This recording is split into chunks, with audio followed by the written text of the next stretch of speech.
In the fall of 2016, we got the program up and running, and the whole idea was just to prove the concept. Hey, we can do our sport a little bit differently to grow it at a grassroots level and have these riders, yes, go into novice, intermediate, expert, go to the world championships, all that stuff, maybe create future Olympians. But that wasn't the point. It was just to give beginners this safe place. BMX Breakthrough is bridging the gap from old school to new school, from tracks to manufacturers, from new riders to their local tracks, and it doesn't stop at racing, but the mission is to connect people with bikes. Join me, Jay Oaks, as I interview key people in the sport and in the industry that are involved in their local circles, in their communities, at their local tracks, and aiming to make a difference on a local level. You'll hear stories, marketing tips, failures, successes, and a way to make a difference in your local BMX community. Let's dive in as we kick off this next episode. Donny, it is an honor to get to talk to you. I'm so excited about this conversation. We started talking a couple months ago, and I'll talk about how that came up.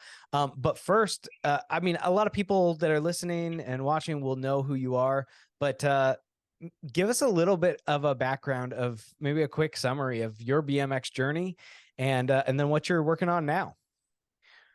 Holy moly, that's a loaded question. One I'm thankful to be able to answer like I'm about to. So I'm Donny Robinson, 40 years old now, been involved in the sport since 1989 when I was 6. I think I actually started earlier than that.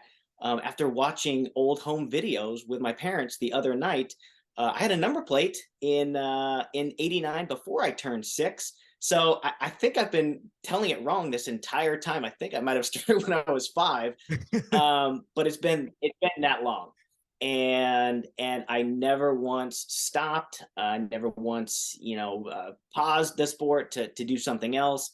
It's always been BMX racing. Was always the underdog because of my height, which made for a good David versus Goliath kind of theme. And it played out my entire career. You know, I've had some success. I won my first Cruiser Grands when I was 10. I won my first NAG plate #1 when I was 13. But it wasn't total domination. You know, I really got my butt handed to me more often than not because of my size. It didn't make things any easier, but I was very persistent. I tell kids all the time now, I was the last one to give up, essentially, and that allowed me to get to the front of the pack and gain that confidence and the experience, and then surrounding myself with more and more amazing people on my team and those that believed in what I could do. And so it ended up getting me right to the 2008 Olympic Games. I got a bronze medal in 2009. I followed it up with the World Championship win in the elite men's class. And so it kind of went downhill after that as far as my professional career goes. Amateur was great too.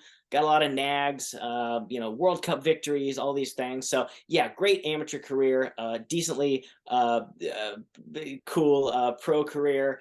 After that, in 2016, when I decided to call it quits, because I was getting old. I think I was 33 years old. I didn't have any sponsor support. I was getting hurt a ton, and I wanted to be able to walk away from the sport on my own terms, still be able to know everybody's name. I became decently good at public speaking, so I wanted to see what that had to offer in the future. But I didn't really know what I was going to do after spending my entire life on the bike. Never went to college. Didn't do any of that. So we were like, what do we do now? Do we just, coach and do clinics or do some public speaking? Mike Carruth of Vintage BMX and BMX News fame, he and I became pretty close over the last couple of years of my career, doing some travels together. And he told me about this concept of a BMX racing league program where it would put BMX racing right alongside baseball and soccer in the type of programming that they offered, right? So instead of being able to race BMX all year round and come and go as you please, it was really just like a season of BMX, right? You're gonna do 5 sessions where all of these beginner families come in together, and they're guided, they're supported, they're coached. You get the instruction, you get the racing amongst beginners only. We give them the jersey, the number plates, the loaner bikes and helmets if they need it, for one tuition fee. And then after that season, they're either gonna take a break, or they're gonna convert into open racing as a novice, or they're gonna come back for a future league season. This was his big old grand idea. And I said, hey man, like, I got nothing else to do. I've got the support of my city and local track. We can try to start the program at my location in Northern California, in Napa, at North Bay BMX. And we did. In the fall of 2016, we got the program up and running, and the whole idea was just to prove the concept. Hey, we can do our sport a little bit differently to grow it at a grassroots level, and have these riders, yes, go into novice, intermediate, expert, go to the world championships, all that stuff, maybe create future Olympians. But that wasn't the point. It was just to give beginners this safe place. Maybe we were the first people to use safe place or safe space, at the BMX track. And so that's how it all became a reality. And then Mike Carruth started doing his program at Steel Wheels BMX in Indiana, and then word got out, and we got other tracks involved. And then, long story short, and right after the Grands in 2017, USA BMX acquired the program, and I ran it for them for a little while. And so that's where we stand right now, I guess. Gotcha. Yeah, because you've been running it consistently ever since then, as well, which is super cool. And I want to take a quick moment. I want to jump back because I want to ask you a little bit of the story about your pro racing career. Because the Donny Robinson that I remember, like the Donny Robinson that's in my mind, is all kitted in orange, and you've got the orange was the cockpit frame that you raced on. Anyway, that's what I remember. And I was curious, just how old were you? Because you talked about, your cruiser title, you talked about getting a neg plate. At what age was it that you got picked up by Powerlight? And then were they your sponsor all the way through? No, it didn't last that long, actually. Okay. I got on Powerlight when I was 12. So prior to that, a brief stint on Hyper. Before that, a bike shop team called CFC, California Fencing Company. So throughout my career, there's always been these people who have been there, who've seen my passion or talent, or just wanted to support and do great things. And I've had that in CFC, and with Lonnie Chapman, and before, and then after that with Clay Goldsmith at Hyper, and then Eric Bartholdis, Big E, with Powerlight. We reminisce on the story all the time, how my dad at a race just went up to him and said, hey, why don't you sponsor my kid? Right? He's out there doing well. He's a showman. He's winning pretty regularly. Why don't you give him a chance? And Biggie did that. And so I was on Powerlight from the time I was 12 until they disbanded the whole thing when I was 18. When GT kind of went through that restructuring, and Powerlight and Robinson kind of went by the wayside. So I just hung out with Biggie at Frogtown not that long ago, and so he said that I was one of, if not the longest riders to stay on Powerlight, which, again, being only 6 years, that's kind of like astonishing. I would have to think that Danny Nelson would have been on longer, but whatever. I was on for a long time, and it was a great time. Just Biggie as a mentor and helping me develop as a person. This could be a whole podcast about him alone. So yeah, that was 6 years on Powerlight. That's super cool. Yeah, and getting to talk to Biggie at Frogtown. I saw you guys chatting for a bit, and I had a chance to talk to him, and then I got a chance to see his 16-inch cockpit that was custom built for his daughter, which was cool. That's not the one he built for me. So no, not the one. Okay. That's awesome. Good clarification, though. Yeah, it's super cool, like hearing the stories of that, because that's what I remember. Like I said, is like and the key time for me was in BMX was when you were racing for Powerlight, and I just remember that. I figured I'd pull it out and I'd show it to you. So I've got your signature on my Avalanche Clinic jersey that I got from Peninsula Indoor back when, back in 2001, and you had come up for something at the, I'm guessing it was just the clinic because there wasn't a national up there, but anyway, that was pretty cool. And I was just like going through things like about a year ago, and I was like, oh, I forgot that I had that. So Hey, I have to give Richie Anderson credit for getting me my first girlfriend. It was on that trip up to PI that, yeah, Alan Mazzuti and his daughter. So it was cool. That's fond memories of Avalanche and traveling, and just it was just one more thing, right? A story that you get to tell about the journey and all this. So it's been pretty rad. absolutely, man, that's cool. So, okay, so then we'll jump from there and we'll go back to what you were talking about of what you're doing now. So a little bit more in depth. So since 2017, or since before 2017, how long have you been running the program? Since late 2016. Okay, late 2016, and then since then you've been running things. What does it look like now? What is a typical program, and is it beginner league? Is that what you call it? We call it, the Napa BMX League. So Okay. yeah, just our beginner program. Okay, the beginner program. So yeah, so what does that look like to bring in students, kids and adults all alike? So you're bringing in people that have, from what I understand, have really never been on a track before, have maybe never seen a starting gate, don't understand staging. And the whole idea is to bring them in and help them to understand the track, as opposed to coming in on a race night, being overwhelmed, being passed in practice by the 17, 20-year-old experts, and and being scared of that. So anyway, can you explain a little bit about what your Napa beginner program looks like?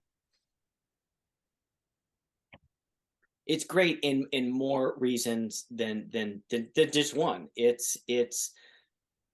We First of all, we distinguish between the levels here. I mean, we have USA BMX members, and when we talk that, we're talking novices, intermediates, and experts, because that's what our sport has always been. And so when a brand new rider will come in, right, they're still classified as a novice, even though novices could have been racing for a year or 2 years. Still, this brand new day one novice is still in the same class as one that's been racing for a year. And so not only does that look very unfair sometimes for these new families, but the track operators, right? They've got to come in, they've got to, set up Snack Shack and set up the gate and registration and post motos and announce, and they also have to worry about onboarding these new riders who have never been there before, and discussing why they have to race against older riders, or what transfer system is. Like, oh my gosh, it's such a big headache. So that was just one of the ideas, right, that Mike Carruth had, was like, let's give them their own place to learn. And so all of the volunteers that are around, they know that these riders are beginners. They're either day one, never been out there before, or they're of a skill set that is still considered a beginner. And so let's make it, as easy as possible. Let's treat it like these other very successful youth activities, and let's give them what they expect. You're going to be welcomed in. You're going to be told about everything. You're going to have access to everything. The barrier to entry, let's make it as low as possible, and let's make the price point reasonable to what, something that they expect.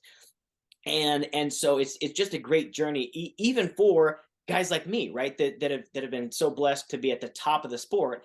I now had to learn the inner workings of new families, and what would intrigue them enough to come out in the first place, stick around. So let's create this program that's all inclusive and leaves nothing to chance or question. And so that's exactly what it is, right? You'll come out with your family, and this whole idea of getting new riders is a piece of cake. How many thousands or tens of thousands of kids are surrounding every, a local track, really. and to entice them and their families. And really, we're talking to the families, the parents, the kids, right? We're not posting on TikTok or Instagram. We're really, going to Facebook where the parents and the grandparents are, and we're targeting the kids that yeah, are in team sports right now, or have no clue where they belong at all, but you see them riding their bikes around the neighborhood. I mean, it was so guerrilla marketing, grassroots. I'm seeing every kid ride their bike around the neighborhood going, hey, come out to the BMX track for this program. It didn't even matter, right? I would like carry flyers around, or just setting them up in the gym. And it was just about getting people to come out. And we say, hey, just come out for a free event, come out for an open house event. We'll show you around. There's no obligation, no nothing. And I can keep rambling on about this for hours, but it's just so great because you bring them out, and they do something that they already do, right? Ride a bike, and they're doing it in this most exciting place ever, this roller coaster of a ride around the BMX track. You can ride a BMX bike, you can race BMX. And yes, your parents, if you do have a little bit of difficulty getting around the track, get on the track with them, whether on your feet and run around with them, or get on a bike yourself. Like, we're going to welcome the parents in to involve themselves in the program, because they can't do t-ball with the kids, but you can race BMX with the kids, and everybody's getting their instruction. And so it's very simple, right? When we get into the league program itself, it's 5 sessions. It's just over 2 hours per session, and the riders come in and they'll get instruction, and they'll get their racing done. And we have them race a lot, right? We'll have them race 4 laps, because these tracks go, oh well, the very most that you're going to race at a local open racing night, which is what we're coining regular racing, right? Just like open bowl, you can show up when you want. So open racing is the novice, intermediate, and expert, and so we want these beginners to race more than that.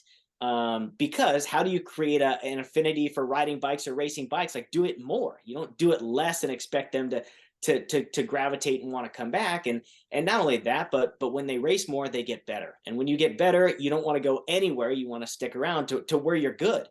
And all these kids, right? They're different. The personalities, the talent levels.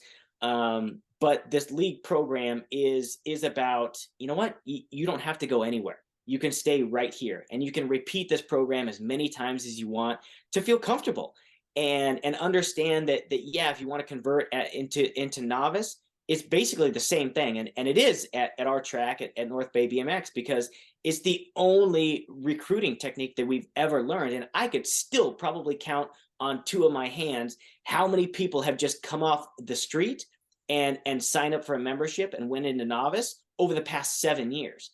I mean, the overwhelming majority go through our league program, and that's what we push, because we know that if they just jump into open racing, they're not going to have the guidance or the instruction, or they might seek out clinics, but a lot of tracks don't have people that teach regular clinics. So it's so tough, right? And it's no surprise why it's so hard to keep riders around. Like, that's a real thing, but rushing them through the sport is not the way to do it, right? Like, oh, get into open racing, go to the state series, go to the nationals, and then in their second year, they're like, ooh, I either don't like this anymore, or it's too much pressure, or the parents ran out of money. It's all this stuff. So look, we're just making our sport, we're just giving our sport another level, and we're allowing them to stay at this level forever, or long enough to where they feel comfortable going to open racing. And that's one of the things I think we pride ourselves the most on, is we're not forcing these people to be anything that they don't want to be. It's great, right? You have the opportunity to come out the track for free and have like a self-guided approach. You can come out and join our league program for this set tuition, and you can stick around or not. You want to get a little bit more serious, you can come on into open racing, and I'll give you a team too, right? I'll give you everything that you've come to know and love of our league program, the coaching and the team camaraderie. I'm going to give you that in open racing as well. And so that's just another topic, but oh my gosh, it's so amazing, because it brings life back to people that have been in the sport for decades, that they're so run down, or they don't, the tracks, like, they struggle with money or volunteers. It's like, man, you've got beginners that have money and they have the willingness to get involved with this new activity that is giving their kid this identity or bravery or whatever we want to call it.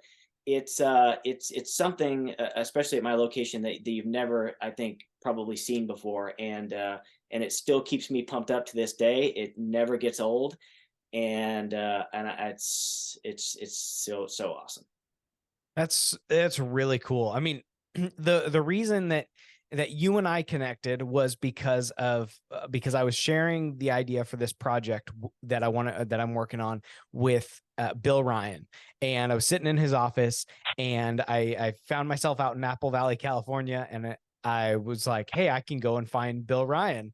And so I got a hold of him, and I can't remember who had told me to get a hold of him, but anyway, ended up sitting with him, and he goes, you've got to talk to Donny Robinson. You've got to talk to him, because what he is doing is just top tier.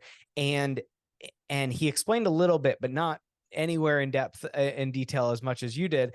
And I had firsthand experience, because ultimately I brought my kids into racing. I started seeing the things that I do in my life, the characteristics and some of the personality traits that I have, that I would accredit, and my wife would accredit, to BMX.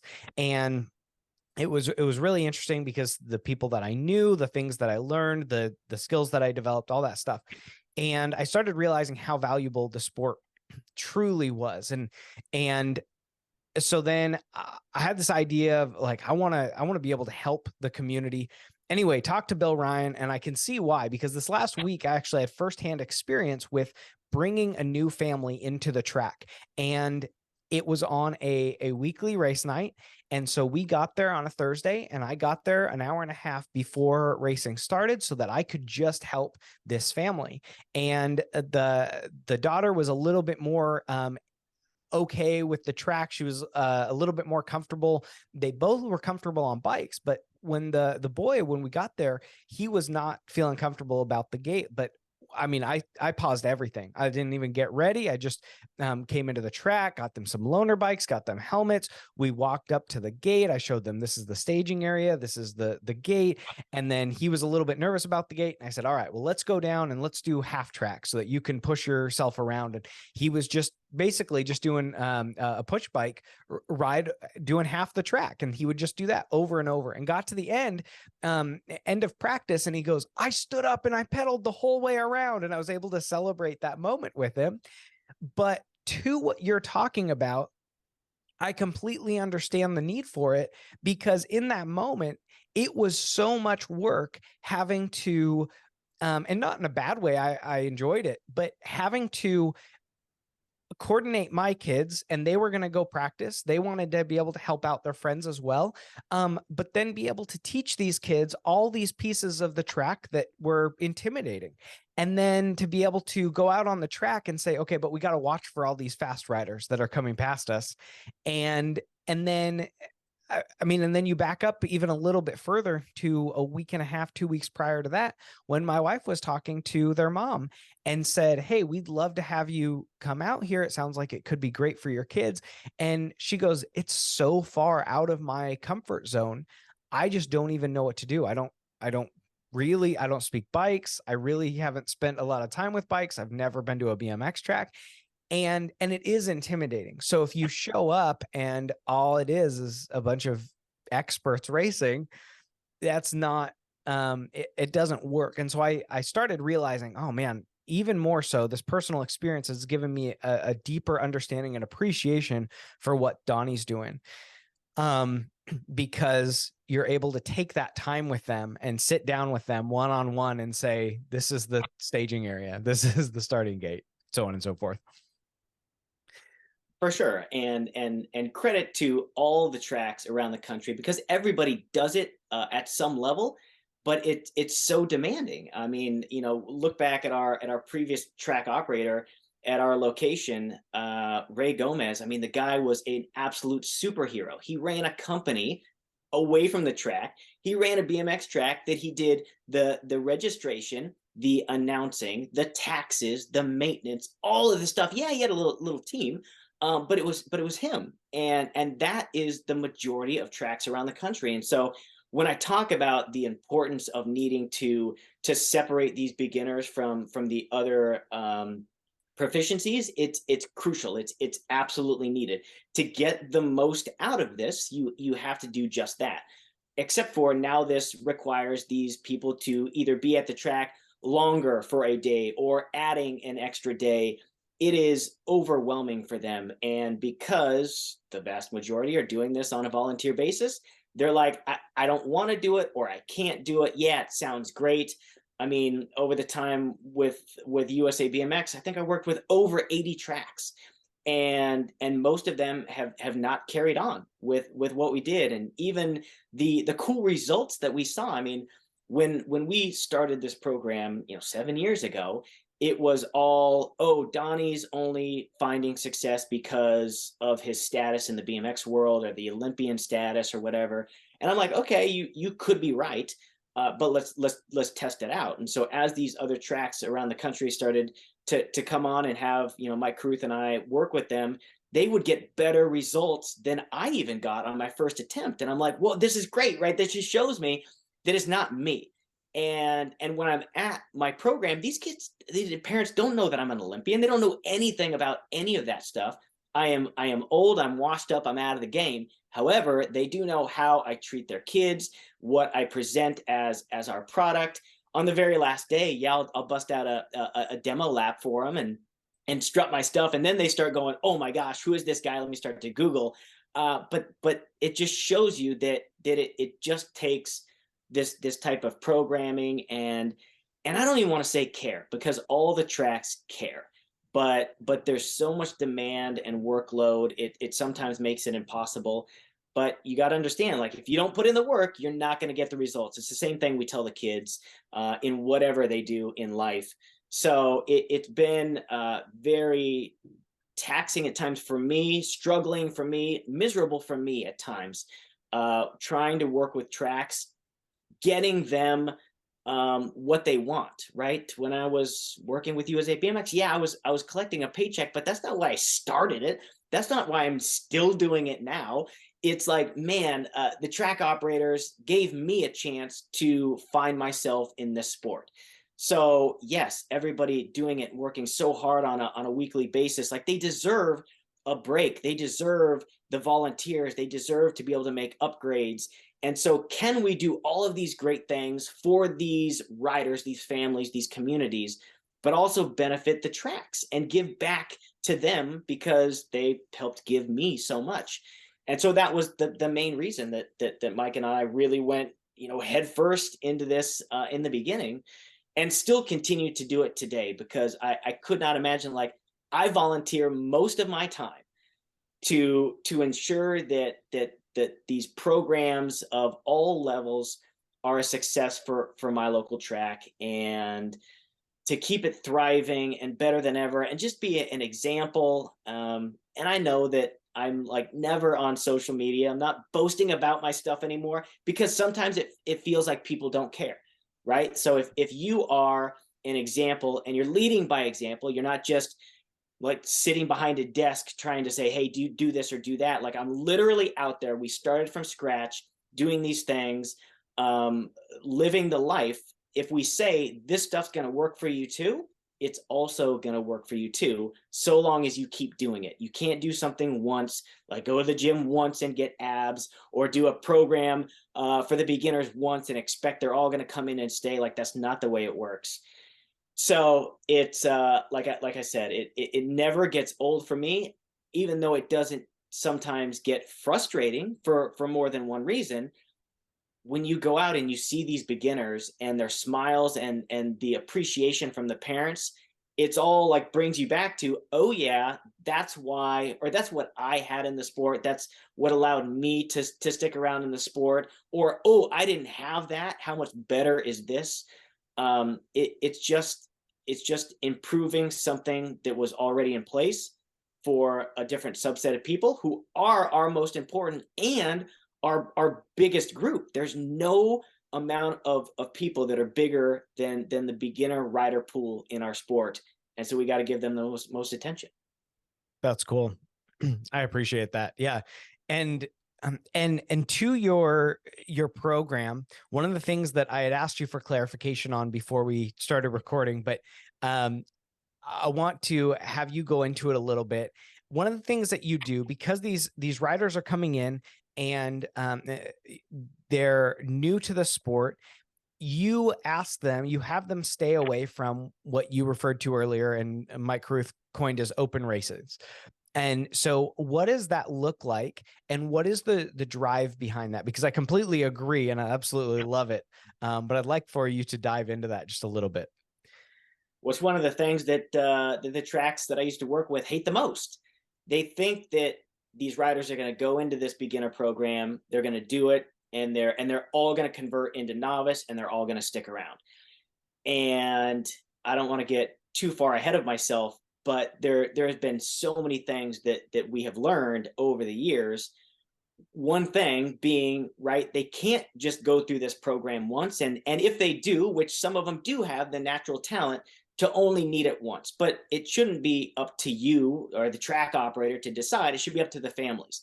You give all of these reasons why more time at the beginner level is best, or why you feel that maybe going into novice is best, but they all seemingly look at it like, oh, track points, right? Well, I got to get these riders into novice, membership points, let's get the state championship. Like, if you're doing that, just come on, reevaluate. That's not why we're doing what we're doing. It's all a bonus.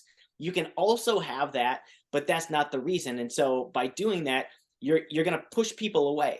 Yes, you know, people that have gone straight into the sport, straight to the state series, straight to the nationals, and they're still around. And they're probably pretty stinking good.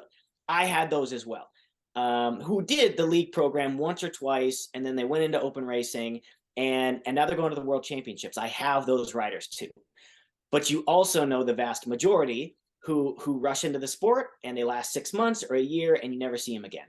So we said, if we want to keep them around for 10 years, just slow their roll. Like, just tell them to chill out. There's no rush. There's no need to keep up with the Joneses. You're just going to go broke doing that. It's not going to be healthy for the family, your kids, the track, anything like that. So I tell the kids, hey, no matter what your talent level, do the league program 2 times, right? You don't have to, it's not a requirement, but do it 2 times. And I get to know you, your family. That's why, like, nobody's a stranger. I know every single rider at our track in open racing, and I got to know them, right, really well during the league program. So they'll go through the program as many times as they want. Some of the kids have done it 6 times over the course of years. And then they finally say, okay, we're going into open racing. By that time, they're firmly rooted in our track. They know everything. They probably volunteered. They probably donated, all of these things. And so you decide once and for all, like, hey, let's go into open racing. That's great. So now you still have a team. I created a team. It's called the Dream Team. And you get that team, you get that weekly coaching, all of stuff like that. Did I just donate, right? Because it's for our track. And that's what we did it for. And I'm not going to veer away from that. And so you get on to Dream Team, and cool, your track is North Bay BMX. Just race here. That's all you need. You have more competition. You have the opportunity to win all these trophies on a weekly basis. And we do total points at our track. Why? Because we want these kids racing more. And we want all the kids to feel included. Yeah, I know this is whole participation trophy thing. Like, it's not that.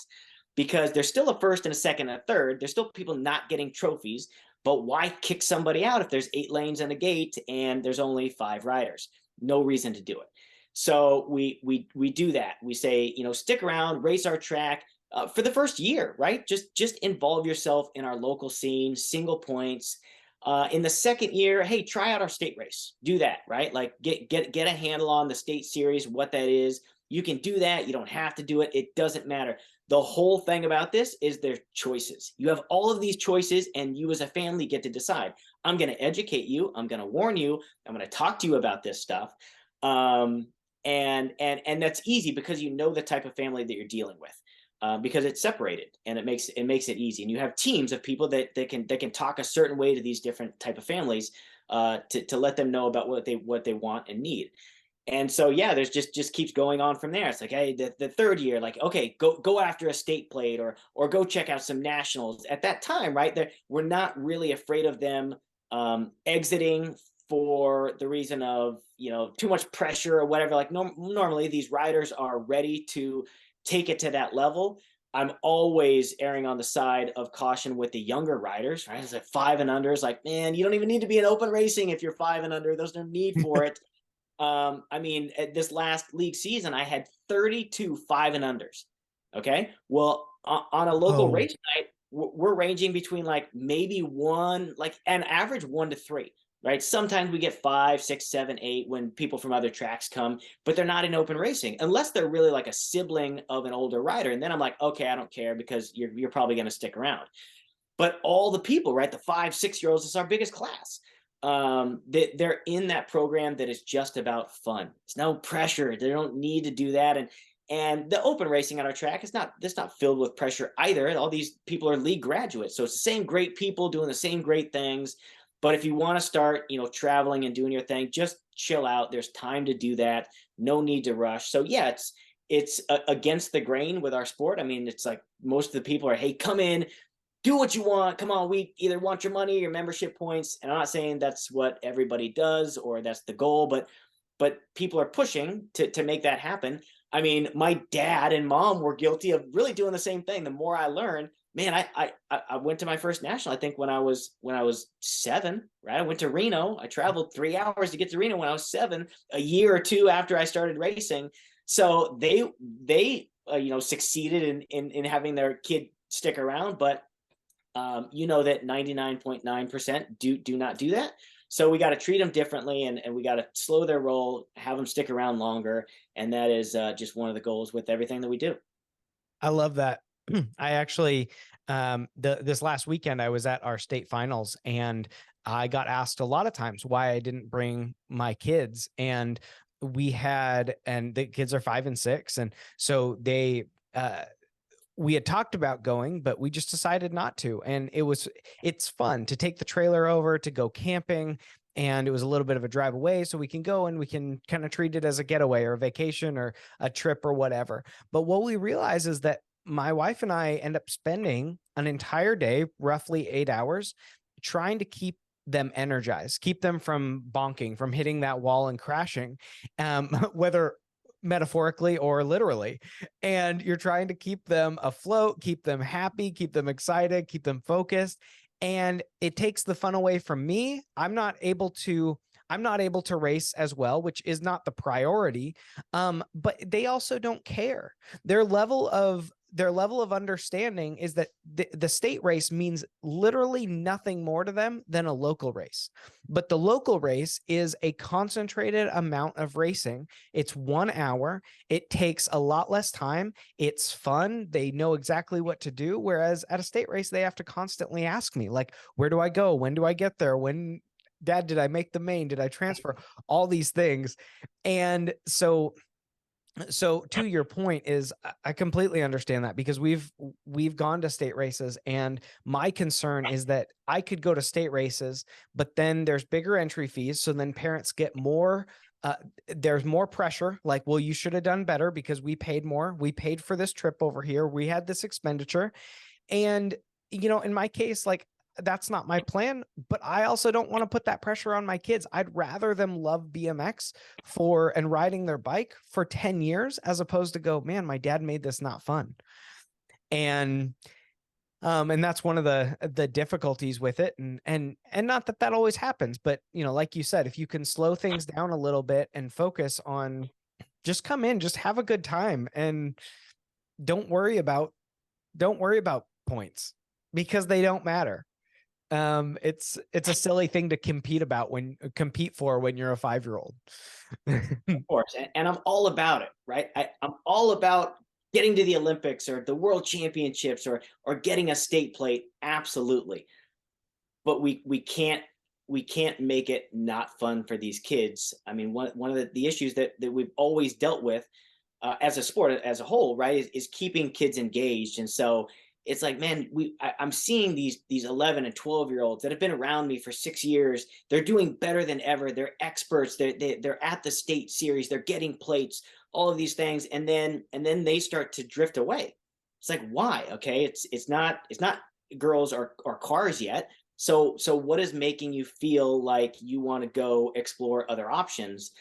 And I don't know. I mean, we try to keep the fun in it, at least at a local level, but it's tough for me too, because my son, 3.5 years old, he's on his third league program, and he's racing with the 3 and 4 year old class, and he's going around the track, and he's faster than everybody. This kid has got a natural talent. He rides his bike all the time, super fast on the sidewalk. But around the BMX track, he's just cruising. He's on a Sunday ride. He's standing up, just like looking around, like looking at the crowd and everything. And for me, it's like, come on, all you got to do is pedal, and you can win a first place trophy at the end of this season. Which is another thing. We don't give these trophies out each and every race, like do the work, and at the end of the season, then you get your award. And then going into open racing, then you could possibly win an award every time. So there's all these carrots, right, that we're trying to dangle. But this whole beginner side, and then this competitive side that I still have, I see it, and so I can't fault other people for doing the same thing. It's just there's so much risk, for you as a family, for tracks as a whole. By rushing people through the process, we want them to stick around. We want them to pay their money. We want them to feel so welcome, that they are family, that they are donating, monetarily, in kind. We've got more than enough volunteers. We have too many volunteers at our track. That is a great problem to have, and it's all about this inclusiveness. Like, hey, we are a team, and nobody, including myself, is any more important than anybody else. So the onboarding that we offer through league is you're going to pay retail prices, right? Talking about Bill Ryan, an amazing human being. I just sold $2,000 worth of product for him yesterday to a family that's on my team that came from league, right? That's the way it works. You come Wow. in, and they pay retail, and they volunteer, and they are around, and we use that, and they're kind. Like, if you're not kind and you're a jerk, get out of our track. We don't want you here. I don't care about your membership points. It's not about that. It's about a healthy environment. And I think that that's why we've sustained like we have so well. And our volunteers that are now our track operators and maintenance personnel, right, that have been around for 7 years, they were the same type of people then as they are now. And we brought them up the right way, and we didn't allow them to become anything else. I mean, we don't want the people to come in the sport and feel entitled and not to volunteer. And the people that don't, like, we acknowledge that. We don't not see that. And we don't want you to be like that, because that's not what keeps the track thriving and healthy. And we don't want any drama. We want everybody to be on the same page, and we've done a very good job at that. And and it's not just for us. I want all tracks to feel that. I don't want there to be frustration. I don't want TOs to throw in the towel. That's not good for anybody. We want you to stick around. We want you to have that support. We want you to have everything that you ever hoped that you would have in the sport, and so much more, because you learn, and everything evolves, and things change and get added. But yeah, it's just, I don't know. Again, just talking from experience, this has been an amazing ride, and yeah, I mean, it's maybe not where we wanted to be at this point. I mean, the whole USA BMX partnership and everything, and that was strained, but I'm still doing what I love, and know equally, I think, as good as my own racing. Same with Mike Caruth. We're still on the trail, fighting the good fight, and we continue to love the results because of it. That's really cool. Man, I appreciate that. I think that it is, I think that it's so valuable, and understandably, there is another level of requirement, of commitment that a track has to put in to this. And it doesn't come without work. But if you're a track operator that is looking to grow your track, I think that it's a great investment. I think it's a great investment for the sport as a whole. I think it's a great investment for the track. I think it's a great investment for the community. But it does come at an expense of your time. And, you were talking earlier about, managing and coaching two different groups at a time. And it gets taxing, because teaching on any level, it requires you to communicate, and you're communicating certain things over and over. And especially if you're talking to 3, 4, 5 year olds. And to be fair, it probably it I mean, I've worked with enough kids and teenagers to know that sometimes the teenagers are harder to coach than the little kids. They get a little bit lippier. And but you're working with people, and so having to coach them, it takes effort. It takes effort for you, it takes effort for any volunteers that are there. But I really appreciate what you've done, because it's an investment into these future generations. And like I said earlier, the things that the sport of BMX did for me as a kid and helped me turn into as an adult are just wildly amazing. And I'm so grateful for the sport as a whole. And like you were talking about earlier, with the new rider that you were working with, and the joy that they had doing something for the first time, that is amazing, right? And that's what keeps most of the people around the track doing what they do. They love it. They're good people, and they want to see that excitement. They want to see these kids stick around to see that excitement. That's the tricky part, is the kids that come out 1, 2, or 3 times, like, they don't really see that, right? They don't see what they can be in 2 years. And that is what still doesn't, it helps this not be old for me, right? The mundane.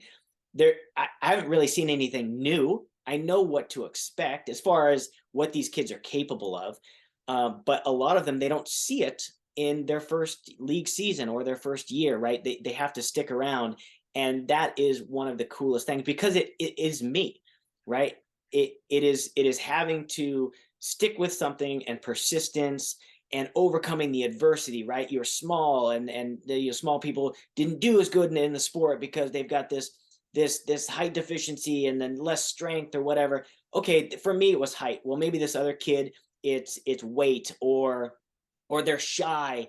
But these kids, what they evolve into by staying around the track is nothing short of it's almost like a miracle. And when I see it, I get to point it out to all the riders, whether they're beginners or on my team. It's like, these kids who were too shy to even say their name in front of our group of 50 on the team that were there for our team training that night are now coaching our league program, as people. And I mean, shoot, this one mom that's on our track board now, her kid is in limbo, like sticking in the sport or not. She literally said, I am on this board because of what you did for my kid, and who my kid is now because of this sport. And I'm not saying I'm some sort of hero, right? Like, all the tracks are heroes. We're all seeing that stuff.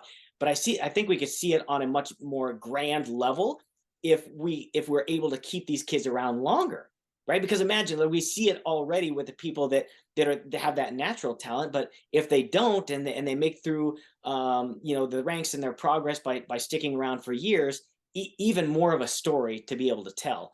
And so, I mean, to kind of connecting two things at once right now, it was a struggle for us, as a league program, because I'm trying to get you to wrap your head around this. So we will do 4 league seasons a year, right? We'll do spring, early summer, late summer, fall. Give summer a break. We'll do a summer camp, but no structured league program to give the summer a break for the travel. But we are over 100 riders each and every league season. Okay, so I'm in spring of this year, I think I had 140. I had 113 in early summer. We just finished up with 112. My fall program doesn't start for another month. I've already got 93 in that. So our numbers, right, are still I think better than anybody in the country. And as much as that is cool to brag about, it's like, I want all the tracks to be able to do what should be done to get those numbers. And these kids, right? All the tracks are like, oh, what's the retention number? Do they come back? It's like, I'm telling you my numbers, right? We're never missing kids, and it's a piece of cake to get them, especially when the word of mouth and all this stuff starts to grow. But the idea is you get these people who are gonna stick around at the level that they want, And by doing that, right, you do get the novices, intermediates, and experts. But as we started this program and started to keep on going and do it 4 times a year, I think we're on program number 54, group number 54 over these last 7 years. It becomes taxing for the track, right? Because these adults are out there to come and do the scoring and do the announcing, and they've got to have a coach, and we've got to have the volunteers on the track to help with the riders. That's a lot. And so right as we got out of COVID, I was like, well, we've got our established racers that are turning into teenagers that are our experts. I said, why don't they just come back and run the program, right? What they can learn how to stage, they can learn how to coach, they can direct the kids to get on the rhythm section or tell them of what they're doing good or what they can work on. These kids can score, these kids can announce. And so that's what our program has come into. Like, it's me and like 10 kids, like 9-year-olds, 10-year-olds, 14-year-olds, 15-year-olds. These people, we've got girls and boys racers that are coming back to help with this program. They are doing the announcing, they were doing the staging, they were doing all of these things.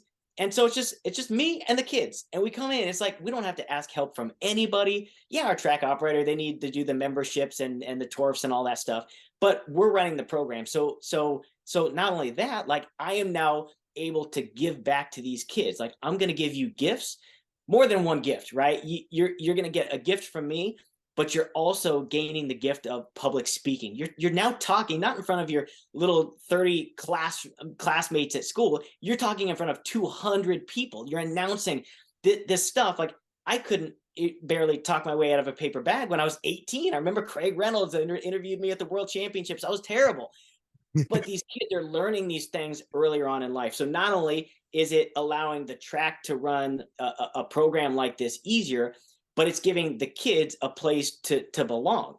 Now, as we know, right, it's like, okay, we got to figure out, how do you get the kids in the sport? How do you keep the kids in the sport as they work through intermediate, getting into expert, and then they go to expert, but now they're teenagers. And then we got, well, how can you stick them around when they got the girls and the cars and the distractions? It's like, well, you kind of maybe can give them their first job. They don't have to go work at McDonald's. They can come back and work at the BMX track with a program like this, and they can do what they love. And as they develop these other skills, that are gonna pay dividends in the rest of their life, they're doing it at the BMX track. And that's all I've ever known, is the BMX track. And what I am, who I am, were because of the BMX track and the people that were around me. And so why not give them the opportunity to do the same? Like, you don't have to go to the Olympics to do this. You can, in fact, you don't even need to race anymore. Some of my kids that are coaching this league program, they hardly race anymore. Now we're keeping them around because they're a part of this league program. So at the very least, right? So if I get a rider that is like, oh, I don't want to race anymore, I'm feeling burnt out or whatever, I always say, come coach league. Come back to the basics, hang out with your friends. We're there for 6 hours on a Sunday, and they get to ride, they get to do their coaching, and a lot of the time it brings that fire back, and it allows the track to retain those riders. They may not be racing every week still, but they are still around. And so if they're still around, we haven't lost them yet, which is a great thing. So like I alluded to earlier, there's all these different problem areas in our sport: the getting the riders, the keeping the riders, keeping them when they turn expert, keeping them when they become teenagers. It's all a learning process. And kudos, even more kudos to the TOs that have been in the game for 20, 30, 40 years. They are just a wealth of knowledge. But at the end of the day, when you get stuck in a rut doing things a certain way, new blood, new ideas are a great thing. It can invigorate programs, take burden off of you, allow you to love what you're doing even more, because you get to stand back and see what you're actually bringing in. It's it's this whole journey has been a learning process for me. I know track operators, like, I'm not a track operator. I don't want the track operator title. I like being in the shadows, which is so weird. Like, I love publicity and being the center of attention, but when it comes to the track and all this stuff, like, I just want to be able to sit back and be like, that's a job well done. Not only by me, because you have all of these other dozens of people who make it work. Like, I'm not the end all be all, but I am the one, and the one thing that I'll take credit for is getting the people in the sport. The way I was able to get them, attract them, and get them and keep them in the sport, I will take absolute credit for that. I actually can't even take all the credit for it, because Mike Carruth, right? Without his idea, like, I wouldn't have had the chance to do what I do uniquely, at my location, or with any other tracks that we work with, because we still do that. We're absolutely open to it. That's the whole point. But to be able to walk the walk and talk the talk and know the top of the sport and now know the bottom of the sport is so valuable. And for those that, that give their blood, sweat, tears, time, for this volunteer position, I just want to say, hey, there is a way. There's a better way, if you're interested, and things 2 years down the road, because it won't happen 2 months down the road, but 2 years down the road, it could look absolutely different, in the landscape, that much better, right? Not worse. It's not going to get worse, but it's been a joy to be able to do it myself and still be out at the track. I mean, I could just stop at any point right now, but I can't, because it's me. Like, I'm still out at the track. I'm still riding, with the kids that I was, coaching in the league program, or on my team. I'm still there trying to keep them behind me. So I'm still staying fit. People ask me all the time, "Oh, you still riding?" It's like, yeah, I'm still out at the track riding, but only because of my, involvement in the track. And that is something that I cherish. A lot of have just exited the sport, and congratulations to them to be able to, like, separate that part of their life. These guys are, inspirations to me, and what they did with schooling, and whether we're talking about Randy Stumphauser, Jason Richardson, or Mike Day, or Bubba Hare, like, just my generation. It's great. Dale Holmes, sticking around the track too. It's just, this sport has given me too much, and I still am too passionate about it to walk away. Not that it doesn't get frustrating at times, but I'm living my best life around the BMX track, and I just want, whether it's the riders or the track personnel, to feel the same, because by doing that, everybody's able to stick around, and doing that helps grow the sport and keep the sport growing and thriving. That's cool.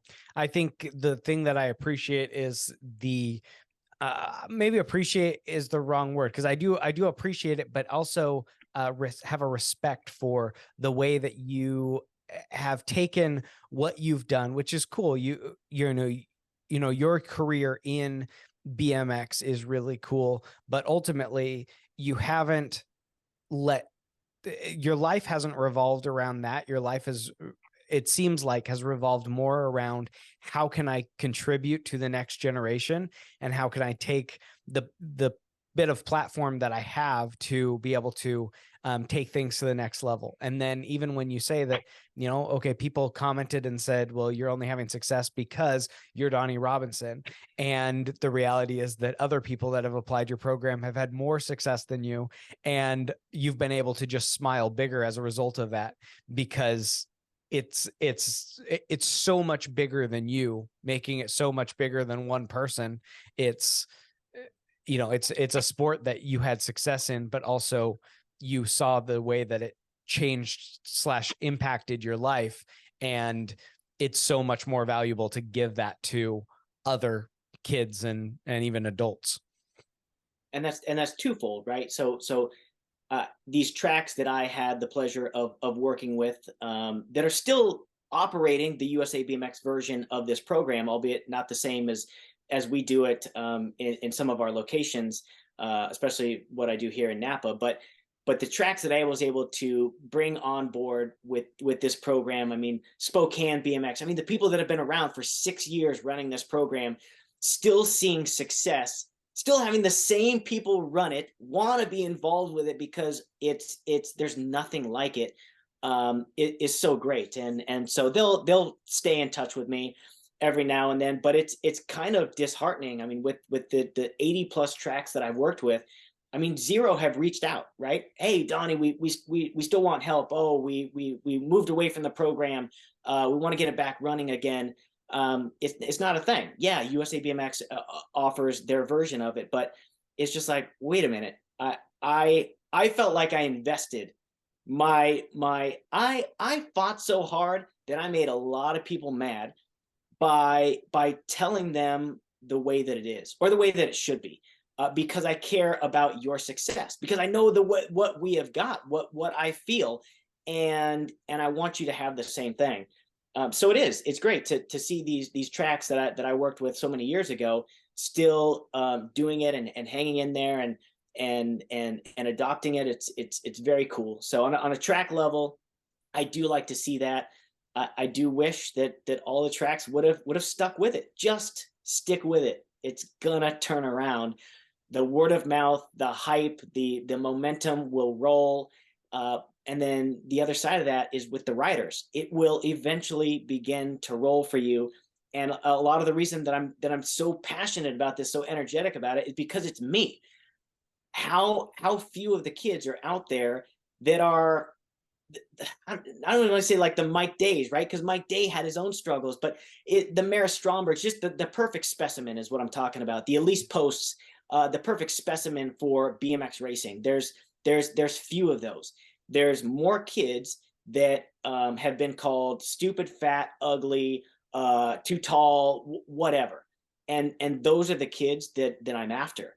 I want you to understand that you've got a place to belong. And and and I think that a lot of this retention problem that we have in the sport is the way that kids are. I don't want to say the way kids are nowadays. Maybe they've always been this way, but the safety net that team sports offer, right? So if you suck, if you suck like playing soccer, but your team's good, you're still going to get a first place trophy. You're still going to get a trophy, right? That's still going to make you feel good. If for some reason that team falters, or your team as a whole sucks, and you lose, you all lose together. And that makes these kids feel better, right? Because they're not the only loser. You're not the only loser on the BMX track too. And I'm not saying loser like that, right? These kids get this whole definition of loser. It's like, okay, you didn't win. But when they feel like they are a loser because they didn't win, and that all falls on them, that is very hard for them to handle. And so my big thing of how far can two wheels take you, right? It's taking you from your house to school or around the BMX track. For me, it's taken me around the world, not just to get an Olympic medal, but the friendships and all that I have become as a person, or the other like talents that I have, like it's because of what I've had here. But them being able to stick around in our sport and understand the highs and lows. It resonates with parents, right? Not everything in life is going to be easy, and you're not going to apply to a job and get it every time. And so the safety net of being on a team, I don't hate team sports at all, but I think that has a lot to do with our retention problem in the sport is not everybody is quote unquote good. And when they aren't feeling like that, then they're gonna exit. So what way can you keep them around the sport, whether they are coaching for the league program or making them just enjoy the weekly team training where they get to hang out with their friends? So long as they hang around the sport, they're gonna see improvement, like leaps and gains improvement. And so our individual sport, that's what we kind of try to position it as a sport that is on you. You can do it when you want, you can do it how hard you want, and the success is yours, but you got to own when things don't go as well. And so just all that we've learned as a sport and what we're trying to pass on to the kids, it's just I don't know that I would have fit in anywhere else. And I want these other kids to understand that it's not easy, but it's so worth it. For more than one reason, and maybe a reason that you don't even know yet. And these parents that are looking for something for their kids because they're hurting for their kids, who are sitting behind a screen, not interacting with people, just playing video games. Like, come out and play your real video game of BMX racing that you're still in control of. that you've got all of these lives. You don't even run out of lives. You can keep coming back and back and back. And that's all you have to do is just keep coming back. So let's find a way to make you want to keep coming back. And then they see this growth. And that is by far the most rewarding thing out of all of this is seeing these kids feel like I was able to feel like I'm a part of something, and that there's a light at the end of the tunnel, and I can see that. I got to just kind of keep going, because once they see improvement, they want to work harder to see even more improvement. And there's this ball rolling and the pedals moving, and we don't want that to stop. And the kids that we're bringing up and our future leaders, like, gosh dang it, you can learn it all in BMX. And so I just take a lot on myself, because it is me that I see in these kids. And I don't like failure. And when I see tracks, like, oh, it's impossible to get new riders. And when I see tracks falling off and dying, it's like, man alive. Or when I see their league programs have more riders than their average local rider count, that thrills the heck out of me, because it's like, look, it's possible. I told you. I mean, our pool of beginner riders is like 5 times the amount of novices, intermediates, and experts combined. And our track is bigger than it's ever been, right? And so it just shows you what's possible on a track level, personal level. And so I love seeing, that's why I love our sport so much. What's possible in our sport for the athletes, the generosity from the tracks. It's just it's what we all shout from the top of our lungs, and we're all just trying to get more people involved and keep them around. That's super cool. Man, it's exciting. I love hearing your passion too, because you obviously you could continue going on and on. I'm sure, because it's something that gets you fired up and excited to talk about and excited to share. And I completely understand like watching the joy of those riders come in and fall in love with the sport, and watching tracks grow as a result. And then watching the reward of having your riders that are deciding that they're not so excited about racing come in and start coaching, and then get reinvigorated, or even if they don't, just to find some joy in helping other riders reach the level that they were at, or just get involved in riding, is super cool all in itself. So I love that. And even more so, this whole collegiate thing that we have in our sport, amazing, right? Because whether it's the parents pushing these kids a certain direction, or the kids knowing themselves, like, is there any future in BMX racing? It's just, man, league to open racing to coaching league to collegiate BMX to whatever, right? It's just the guys and gals that have come before and have done the college thing and have still been extremely successful in our sport, just absolute heroes. And so, yeah, I think that the connection points in our sport are better than ever, right? We've got the beginner level with the league, and then these other proficiencies, and the way to keep these kids around, making some money at their first job, and then going into college and still in BMX, and then into the workforce in BMX or out. I mean, Mike Duvarney, who ran the USA BMX Foundation since its inception, really, he pointed out so many times, like, these kids don't have to be racers. They can design bikes, they can design stickers, they can be the marketing ends of these companies. There's a way to stick around BMX, and I don't love it when these talented pros or experts that are going into pros that were better than me at that time, faster, more successful, whatever, they are exiting the sport because they don't see a future in it. I think maybe that's why you see so many gravitating towards the camps and clinics. And I'm not hating on that, because we've got to find a way. Why it's unfair to not be able to make a living in the sport that you love so much.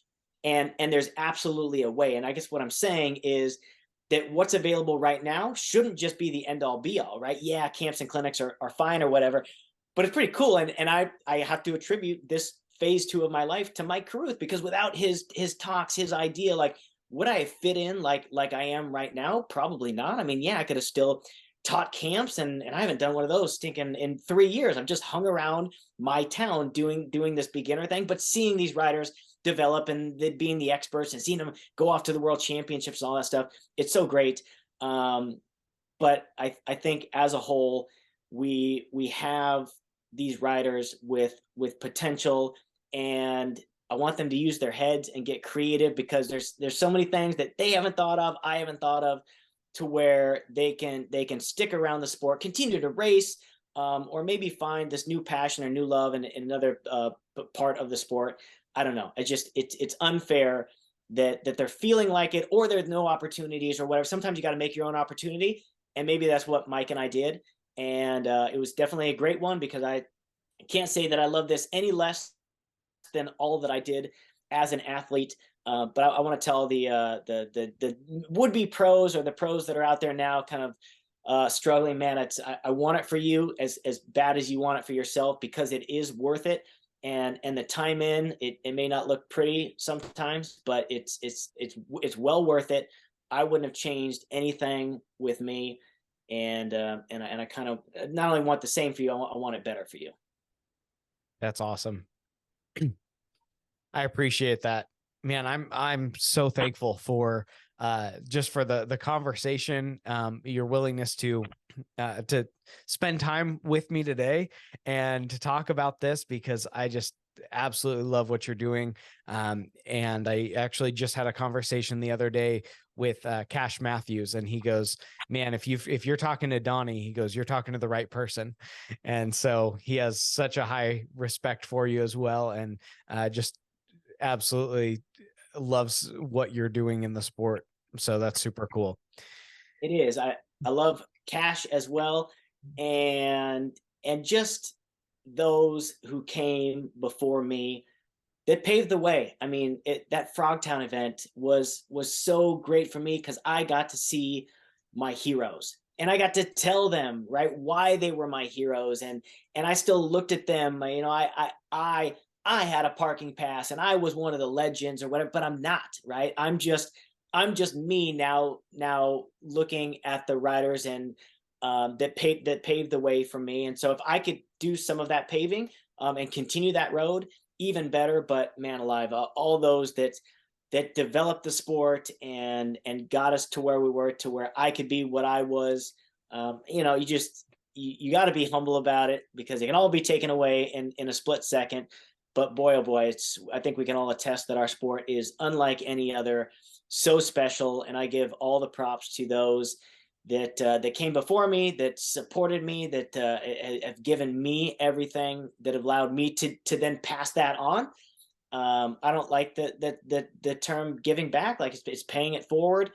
And so thank you, Jay. I mean, this is great, and your passion and getting to know you, and what you're trying to do with the marketing breakthrough and stuff for the track. It's without the tracks, our sport, it dies. And for us to energize or give ideas or give hope, that's maybe part of the piece that we are playing, and doing it, not just guessing, right? Not just being like, we think this is going to work. No, like, we know it.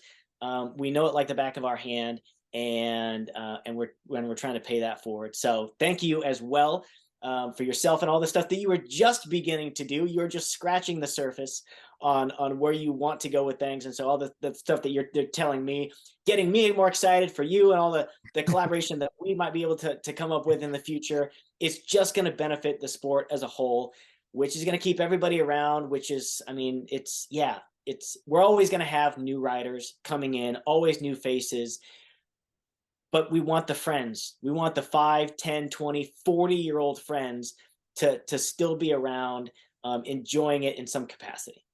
Absolutely. Yeah, I 100% agree. Yeah, thank you so much for the conversation. The one last question for you before we go is, I want to ask, who is it that you know that I need to know and that I need to bring on the show? Is there someone that you can think of? Oh my gosh, that's Yes, something you should have me prepare for before this. I'm going to get off this and be like, oh yeah, that's who I should have said. Oh, I'm sorry. I Nothing is even coming to mind. That is a very deep question because there's a lot of talent and knowledge that's around, and it is not coming to the top of my head right now to give you that answer. I apologize, but Okay. I'll certainly Well, think about it. well, so I will ask then, since I just sprung it on you and I didn't have you prepare for that at all. I will ask. Uh, Cash Matthews just sent me Mike Caruth's number, and so I'm guessing he would probably be an incredibly valuable person to bring on the show that you're in connection with and association with. I would have assumed, based on our conversations, that would have already been on your list, but that should be the top of your list to go to. Because his story of being a photographer in the sport and getting to see things through a different lens, throughout the history Pun and intended. yeah, and his exit from the sport, just like yours, and you coming back and seeing how things are and what they were in the past. Mike Caruth is, if not my best friend, and when not my wife or my family or anything, but my go-to guy, Mike Caruth. I think I talk to him every single day about something. A lot of time, just complaints, and he just accepts it. He is just a sponge. One of the best souls that I've ever known in my life, and I am so thankful to that guy for all that he's continues to give me and gives the sport. So absolutely, if he's not on your next show, it's gonna be a crying shame. Mike Caruth, yes, absolutely. All right. All right. Well, I will reach out to him. Thank you again for your time. Thank you for your wisdom, and then, your heart for growing the sport. And yeah, thank you so much for joining me today. Yeah, thank you, Jay. Thanks, everybody. Thank you for joining us in today's episode. It is because of people like you and our sponsors who make this whole thing possible, because they have a desire to see the sport grow. If you would like to get involved in the mission of BMX Breakthrough, you can start by going to your local track, find a way to volunteer, help out, and serve there. Or you can go to our website, bmxbreakthrough.com, in order to donate, find out about sponsorship, or learn more.